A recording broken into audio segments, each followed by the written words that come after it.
שלום לכם, כאן אני, ואני אראה לכם בסרטון הזה איך מורידים שירים או סרטונים מהיוטיוב.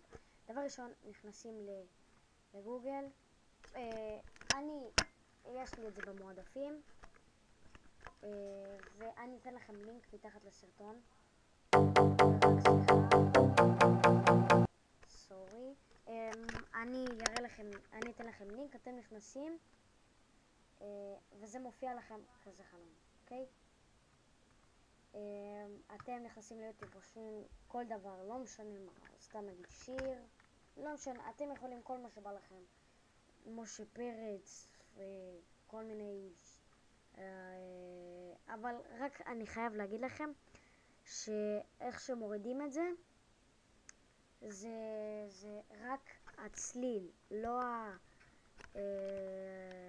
רק המנגינה או הצליל. זה לא גם סרטונים, אז נגיד סתם שיר המונדיאל, לא חושב שיר המונדיאל. מעתיקים את כתובת האתר ועושים כאן, כאן איפה שתי החצים הירוקים הכחולים האלה,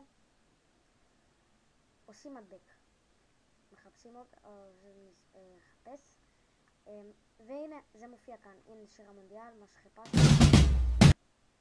מה שחיפשתי, ואתם לוחצים על דאונלוד וזה מופיע לכם כאן, זה נטען, ואני אראה לכם, ככה אתם מורידים בעצם שירים וסרטונים כל מיני מהיוטיוב. מקווה שנהנתם.